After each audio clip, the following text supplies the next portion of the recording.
বিশ্বকাপে ইরানের এবারের প্রতিপক্ষ বেলজিয়াম, উরুগুয়ের অপোজিশন বক্সে কেপ ভার্দের নাম। রাফিনিয়ার ইনজুরি নিয়ে শঙ্কা এখনই কাটছে না, স্ত্রীর পোস্ট ঘিরে হরেক রকম আলোচনা।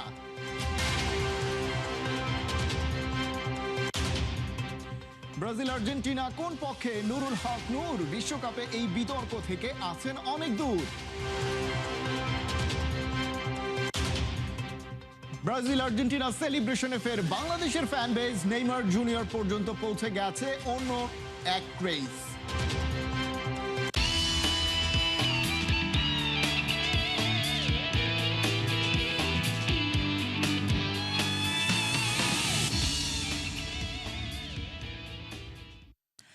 স্বাগত খেলা যোগে, আপনাদের সাথে আছি খালিদ জামিল। বিশ্বকাপে আজ দুই ম্যাচে দুই ফেভারিটের সামনে বেলজিয়াম উরুগুয়ে কি চ্যালেঞ্জ উতরে যেতে পারবে? লস অ্যাঞ্জেলসে ইরানের বিপক্ষে রাত 1টায় বেলজিয়ামের গোল খরা কাটানোর পরীক্ষা, আর মায়ামিতে স্পেনকে রুখে দেওয়া কেপ ভার্দের সামনে উরুগুয়ে খেলা শুরু ভোর 4টায়। জুবাইর নূরের প্রিভিউ রিপোর্ট। চলতি বিশ্বকাপে গ্রুপ জি এবং গ্রুপ এইচ এর মোট 8 ম্যাচের 8টাই ড্র। বিশ্বকাপের 96 বছরের ইতিহাসে এমন রেকর্ড আগে দেখেনি ফুটবল বিশ্ব। কেপ ভার্দে স্পেনকে থামিয়ে দিয়েছে, ইরান নিউজিল্যান্ডের বিপক্ষে লড়াই করে ফিরেছে, আর বেলজিয়াম উরুগুয়ের মতো নামি দলগুলো প্রথম ম্যাচেই বুঝিয়ে দিয়েছে এই বিশ্বকাপে শুধু নাম আর ভারে ম্যাচ জেতা যাবে না। অর্থাৎ এই দুই গ্রুপের জন্য বলাই যায় যে বিশ্বকাপের গ্রুপ পর্বের প্রথম ম্যাচ পরিচয় করায় দ্বিতীয় ম্যাচ ভবিষ্যৎ লিখে দেয়। আর সেই ভবিষ্যতের পাতায় নিজেদের নামটা নিরাপদ করতে এবার মাঠে নামবে বেলজিয়াম, ইরান, উরুগুয়ে আর কেপ ভার্দে। লস অ্যাঞ্জেলসের সোফি স্টেডিয়ামে রাত 1টায় বেলজিয়ামের সামনে ইরান। দুই দেশের ফুটবল ইতিহাসে প্রথম দেখা, কিন্তু ম্যাচের চাপ পুরনো বিশ্বকাপের মতোই ভারী। মিশরের সঙ্গে 1-1 ড্র করে শুরু করা বেলজিয়াম জানে আরেকটা হোঁচট মানে গ্রুপ জি এর হিসাব জটিল হয়ে যাবে। রুডি গার্সিয়ার দলের সবচেয়ে বড় অস্বস্তি গোল স্কোরিং। আত্মঘাতী গোল বাদ দিলে বিশ্বকাপে বেলজিয়ামের শেষ গোল 2022 সালে কানাডার বিপক্ষে। এরপর 46টি শট, 5.66 এক্সজি, কিন্তু জাল বলের দেখা পায়নি। কেভিন ডি ব্রুয়নার পাস, ট্রসার্ডের মুভমেন্ট, ডি কেটেলারের উপস্থিতি আর রোমেরো লুকাকুর বক্সের দাপট সবকিছু মিলেও যদি ফিনিশিং না আসে, তাহলে রেড ডেভিলদের আভিজাত্য কাগজেই আটকে থাকবে। তবুও বেলজিয়ামই ফেভারিট। রুডি গার্সিয়ার অধীনে বেলজিয়াম 15 ম্যাচে 9 জয় 5 ড্র এবং 1 হার নিয়ে 14 ম্যাচ অপরাজিত। সেই অপরাজিত ছন্দের আত্মবিশ্বাস নিয়েই এবার ইরানের বিপক্ষে মাঠে নামবে তারা। ইরানের জন্য ম্যাচটা স্বপ্ন আর বাস্তবতার মাঝের সেতু। নিউজিল্যান্ডের বিপক্ষে 2-2 ড্রয়ে রামিন রেজাইয়ান একাই গল্প লিখেছেন। 36 বছর বয়সে একমাত্র ইরানি খেলোয়াড় হিসেবে গড়েছেন গোল ও অ্যাসিস্টের রেকর্ড। তবুও ইউরোপিয়ান দলের বিপক্ষে তাদের রেকর্ড খুব একটা ভালো না। 10 ম্যাচে মাত্র 1 জয়। কিন্তু মেহেদি তারিমি যদি সুযোগ কাজে লাগান আর বিশ্বকাপে বেলজিয়ামের গোল খরাও যদি লম্বা হয়, তাহলে সোফি স্টেডিয়ামে অঘটনের গন্ধ ছড়াতেই পারে।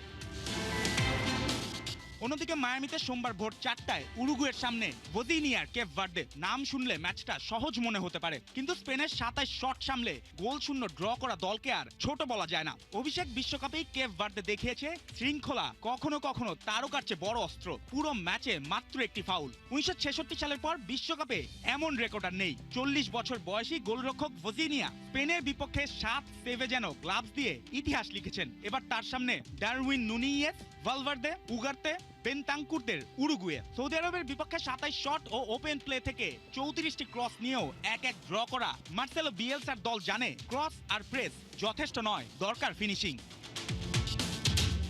দুই মাঠে এক প্রশ্ন, ফেভারিটরা কি জেগে উঠবে, নাকি আবারও আন্ডারডগদের চমকে কাঁপবে বিশ্বকাপ, নাকি আবারও হবে ড্র আর বাড়বে রাউন্ড অফ 32 এর জটিলতা? উত্তর জানা যাবে রাত শেষে ভোরের আলো ফোটার পরেই।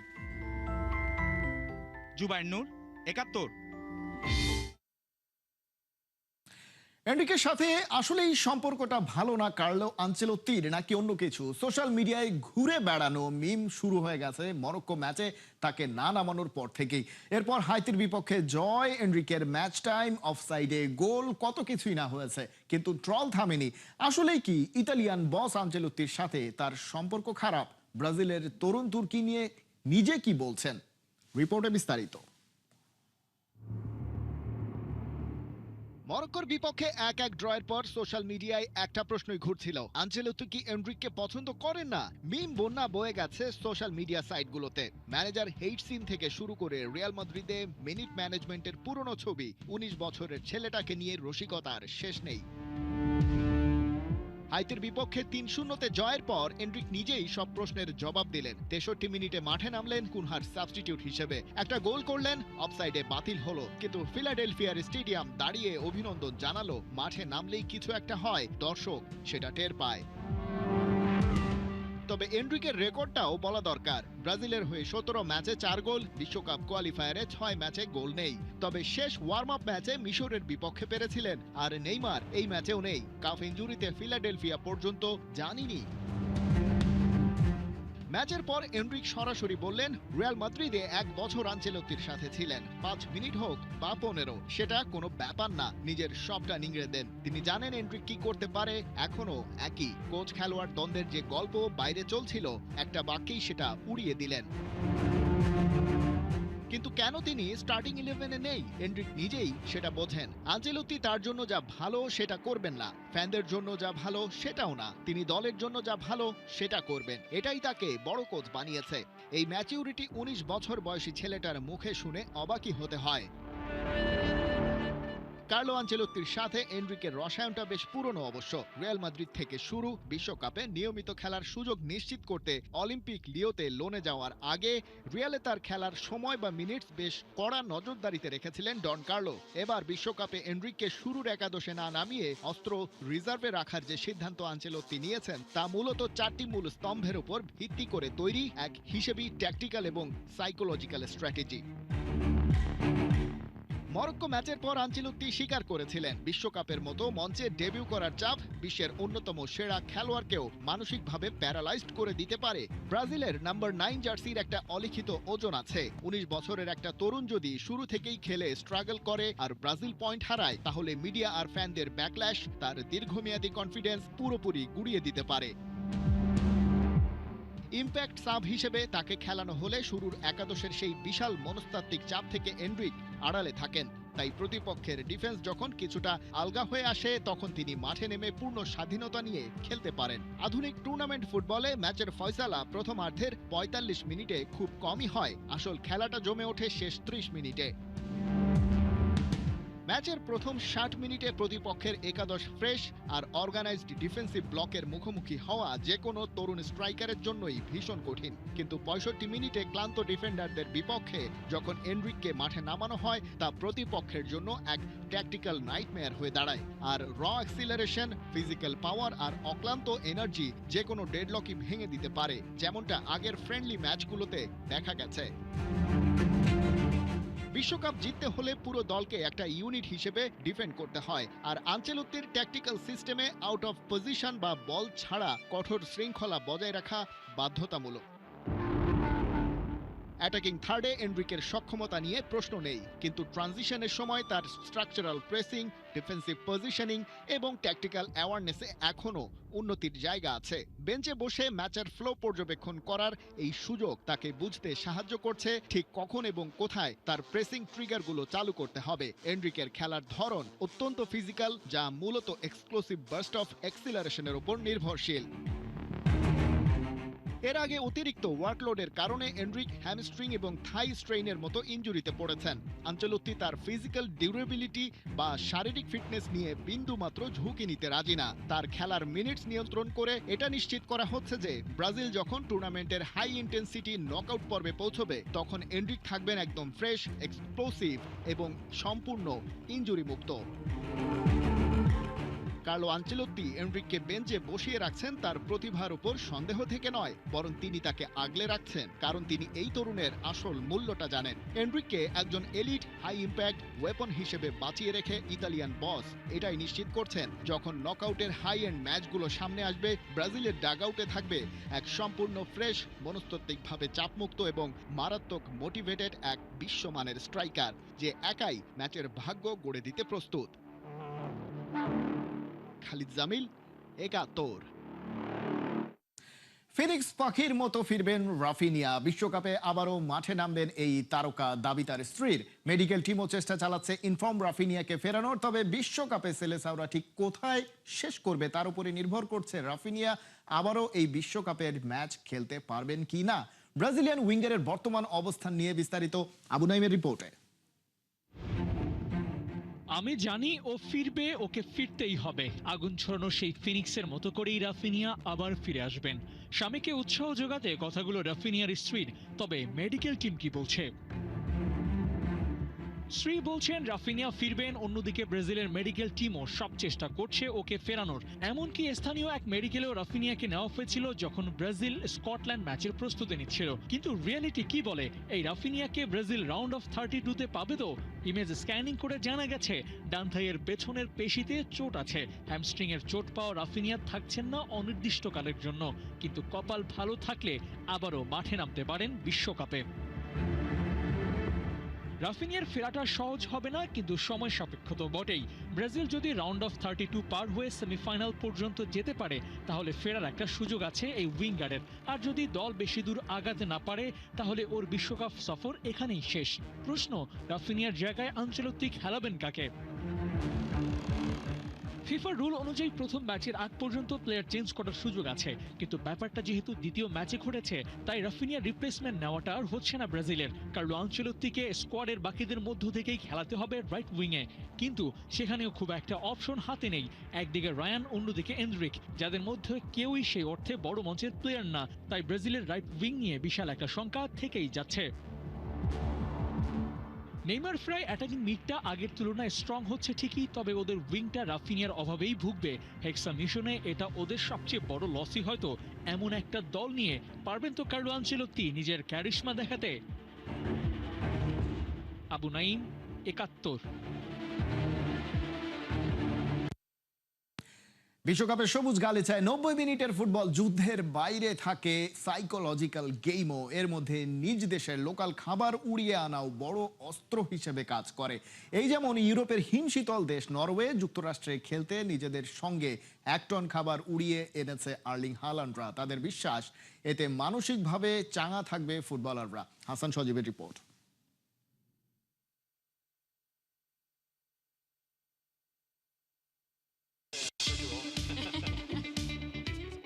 এই দৃশ্যটা কোনো রেস্তোরাঁর নয় কিংবা কোনো টিভি শো এর রান্নাঘরও না।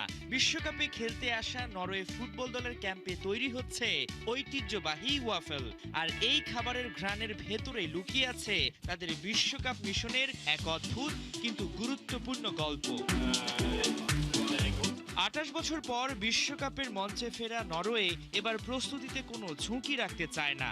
তাই আর্লিং হল্যান্ড, মার্টিন ওডেগার্ডের জন্য যুক্তরাষ্ট্রে শুধু দল আসেনি, এসেছে ঘরের স্বাদও। মোট প্রায় 1 টন খাবার নিয়ে যুক্তরাষ্ট্রে উড়ে এসেছে ভাইকিংরা। এর মধ্যে আছে 300 কেজি মাছ, নরওয়েজিয়ান চিজ এবং হাজার হাজার ফলমূল। তবে বিষয়টা এমন নয় আমেরিকার খাবারে ফুটবলারদের পেটে সমস্যা হবে। মূলত নরওয়ের সঙ্গে যুক্তরাষ্ট্রের আবহাওয়ার বড় পার্থক্য ঝুঁকে নিতে চায়নি দেশটি। নরওয়ে শীত প্রধান দেশ, আর আমেরিকায় এবার প্রচন্ড গরম। তাই এত খাবার আনার একটাই লক্ষ্য, খেলোয়াড়রা যেন মনে করে তারা দেশের বাইরে নয়, দেশের খুব কাছে আছে। হালান্ডরা যাতে মানসিকভাবে ফুরফুরা থাকে। আমরা এখানে লম্বা সময় থাকব। আমাদের লক্ষ্য খেলোয়াড়রা যেন নিজেদের বাড়ির মতোই অনুভব করতে পারে। এই খাবারগুলো কি শুধু ক্ষুধা নিবারণ কিংবা দেশীয় খাবারের স্বাদ নেবার জন্যে? মোটেও নয়। নরওয়ের ঠান্ডা উপকূল থেকে আনা স্যালমন, ট্রাউট, আর্কটিক চার আর হ্যালিবার্ট মাছ, যা দলের ডায়েটের বড় হাতিয়ার হিসেবে কাজ করবে। আমরা নরওয়ের উপকূল থেকে মাছ ও সামুদ্রিক খাবার এনেছি। এটাই আমাদের সবচেয়ে গুরুত্বপূর্ণ প্রস্তুতির অংশ। শুধু খাবার নয়, এই আয়োজন খেলোয়াড়দের মানসিক প্রস্তুতিরও অংশ। কারণ ইউরোপের বিভিন্ন লিগে খেলা তারকারা যেন জাতীয় দলে এসে হারিয়ে না ফেলেন নিজের পরিচিত পরিবেশ। খেলোয়াড়রা এটা খুব পছন্দ করেছে। বিদেশে খেললেও এই খাবার তাদের ঘরের অনুভূতি ফিরিয়ে দেয়। আর মাঠেই সেই প্রস্তুতির প্রভাবও স্পষ্ট। 1998 সালের পর প্রথম বিশ্বকাপ ম্যাচেই ইরাককে 4-1 গোলে হারিয়েছে নরওয়ে। জোড়া গোল করেছেন আর্লিং হালান্ড। এখন তাদের লক্ষ্য আরো বড়, ঘরের স্বাদ আর আত্মবিশ্বাসকে সঙ্গী করে বিশ্বকাপে এগিয়ে যাওয়া। তবে বিশ্বকাপে দেশীয় খাবার নিয়ে আসা নতুন না। গেল আসরের মতো এবারও গরুর মাংস নিয়ে এসেছে আর্জেন্টিনা। লিওনেল মেসিদের জন্য লাতিন আমেরিকা থেকে বেস ক্যাম্পে পৌঁছেছে প্রিজার্ভ ও কাটা 500 কেজি গরুর মাংস। বিশেষজ্ঞদের মতে ইন্টারন্যাশনাল টুর্নামেন্টে খেলোয়াড়দের পরিচিত খাদ্যাভ্যাস থাকলে তা পারফরম্যান্স, শারীরিক সক্ষমতা ও মানসিক স্বস্তির জন্য বড় রোল প্লে করে। হাসান সজীব, ৭১। কেউ মেসিকে নিয়ে, কেউ আবার নেইমারকে নিয়ে রব ওঠাচ্ছেন। আর্জেন্টিনা ব্রাজিলে বুঁদ হয়ে আছে কোটি ফুটবল প্রেমী। সমর্থন দিতে গিয়ে অনেকে সিরিয়াস হচ্ছেন, কেউ লাইন ক্রস করছেন। তাদেরকেই সাবধান করে দিলেন প্রবাসী কল্যাণ প্রতিমন্ত্রী নুরুল হক নূর। নিজের পছন্দের দলের নামও প্রকাশ করার সাহস দেখাননি। মেসিরা রাখছেন সবার উপরে। সাইফুল রূপক জানাচ্ছেন বিস্তারিত। ৭১ টেলিভিশনের জন্মদিনে আমরা পেয়েছি বিশেষ একজন গেস্ট, নুরুল হক নূর, মাননীয় প্রতিমন্ত্রী। চারদিকে আসলে ফুটবল বিশ্বকাপের উন্মাদনা। নুরুল হক নূরের আসলে পছন্দের দল কোনটা? আপনার পছন্দের দলের হালচাল কি? কতটুকু আসলে মজা পাচ্ছেন খেলা দেখে? আমি আমার দলের পছন্দ করলে আমি নাম প্রকাশ করতে চাচ্ছি না, কারণ বাংলাদেশের মানুষ যেভাবে আসলে দুটো দল কেন্দ্রিক, মানে এটা ক্রেজি অবস্থা বলবো নাকি এটা মানুষের একটা মানে অতিরিক্ত ভালোবাসা, না মাতামাতি, না পাগলামি বলবো, এটা আমি জানি না। কিন্তু আমি মনে করি যে আসলে এরকম এক্সেসিভ মানে করা ঠিক না। বিভিন্ন জায়গা থেকে মারামারিটা মানে বেজে যাচ্ছে, পতাকা টানাইতে যে বিল্ডিং থেকে পড়ে আহত হচ্ছে এবং অনেক জায়গায় সংঘাত সহিংসতার সূত্রপাত হচ্ছে। সুতরাং আমি নতুন করে আমি আমার কোন দল পছন্দ করি, কোন খেলোয়াড় পছন্দ করি, এটা বইলা এই সংঘাত উস্কাই দিতে চাই না। খেলার মানুষ আনন্দ সহকারে খেলা দেখুক, যারা ভালো খেলবে তাদের প্রতি আমার শুভকামনা। ব্রাজিল তাদের সেকেন্ড ম্যাচে 3-0 গোলে জিতলো, আর্জেন্টিনা প্রথম ম্যাচে 3-0 গোলে জিতলো। কোন দলটা ব্যালেন্স মনে হয় বিশ্বকাপে? কোন দলটার মনে হয় যে ভালো করতে পারে বেশি? এই দিক থেকে আর্জেন্টিনার একটা লং টাইম ধরে ভালো খেলতেছে, আর খেলার জায়গা থেকে ব্রাজিলও কাছাকাছি খেলে। সো এই দুইটা দল ছাড়াও তো আরও অনেক দল আছে, কিন্তু আমাদের দেশের মানুষ বিশেষ করে এই দুইটা দলের মধ্যেই আসলে বেশি তাদের একটা ক্রেজ আছে। মেসি হ্যাটট্রিক করে, যখন এই ধরনের প্লেয়ার এই শেষ বয়সে এসে এইভাবে পারফর্ম করে, তখন আসলে ফুটবল ফ্যান হিসেবে, আপনি রাজনীতিবিদ না নিশ্চয়ই, ফুটবল ফ্যান কতটা উপভোগ করেন? মেসি শতাব্দীর একজন সেরা প্লেয়ার হিসেবে তার নাম থাকবে। সুতরাং ভালো খেলার যেই মানে খেলুক না কেন, সেটা তো আমাদের তাকে রেকগনাইজ করতে হবে। সে ফুটবলের ইতিহাসে একজন স্মরণীয় খেলোয়াড় হয়ে থাকবে এবং তার অবদানের কারণে সে অনেক বছর এই জগতের মানুষকে ইন্সপায়ার করবে, সেটা তো আসলে বলার অবকাশ নেই। দুদিন আগে আসিফ মাহমুদ সজীবের একটা ইন্টারভিউ করেছিলাম, সেখানে তিনি তো ব্রাজিল সাপোর্টার। তিনি বলছিলেন যে তাদের আহ্বায়ক নাহিদ ইসলাম কোন দলের সাপোর্টার তিনি কনফিউজড, নাসিরুদ্দিন পাটোয়ারি কোন দলের সাপোর্টার কনফিউজড। তিনি বলেছেন যে বাংলাদেশে অনেক দর্শক আছে যে যেই দল চ্যাম্পিয়ন হয় পরের 4 বছর ওই দলের জার্সি পরেই ঘুরে, মানে সুযোগ সন্ধানী। আপনি কি বলবেন? আমি খেলাকে খেলা হিসেবে দেখি। এখন ধরেন ইন্টারেস্টিং বিষয় যে একটা কন্টেন্ট দেখছিলাম যে একজন মহিলা পড়ালেখা করতেছে, হ্যাঁ, তার শাশুড়ি বলতে চাই, হ্যাঁ আমার বৌমা পড়াশোনা করতেছে, পরে বলছে কেন পড়তেছে, খেলোয়াড়ের নাম মুখস্থ করতেছি, কারণ আমি তো খেলাধুলা না বুঝলেও একটা দলকে পছন্দ করি, জার্সি পরে করি, যদি আমার নাম জিজ্ঞেস করে, তো সেই কারণে এখন আমাদের দেশের মধ্যে যেভাবে একটা অতিরিক্ত হচ্ছে, এই বিষয়ে নিয়ে আমি আর আসলে বেশি কথা বলতে চাই না। ওয়ার্ল্ড ফুটবলে অ্যাপ্রিসিয়েশন হচ্ছে না। আমি আর কথা বলতে, থ্যাংক ইউ নুরুল হক নূর, মাননীয় প্রতিমন্ত্রী। তিনি ফুটবলটা ফলো করেন কিন্তু নিজে কোন দল পছন্দ করেন সেটা ডিসক্লোজ করেননি, তবে আশা করছেন দারুণ ফুটবল ম্যাচই হবে সামনের দিনগুলোতে। সাইফুল রূপক, ৭১। ঢাকার পথ ঘাট মাঠ কখনো আকাশী নীল, কখনো ঘন সবুজ, অন্য কিছু না। চলছে ফুটবল বিশ্বকাপ। আর্জেন্টিনা ব্রাজিলে ছেয়ে গেছে চারপাশ। বাংলাদেশি সমর্থকদের এই উন্মাদনা পৌঁছে গেছে বিশ্বমঞ্চে। বাংলার ক্রেজি ফ্যানদের ভিডিওতে নেইমারের লাইক, ফেব্রিজিও রোমানোর পোস্ট আর ইন্টারন্যাশনাল কভারেজ। বাংলাদেশের ফুটবল উন্মাদনা দেখে সারা দুনিয়া অবাক। এই সব কিছুর বিস্তারিত মঈন হাসানের রিপোর্টে।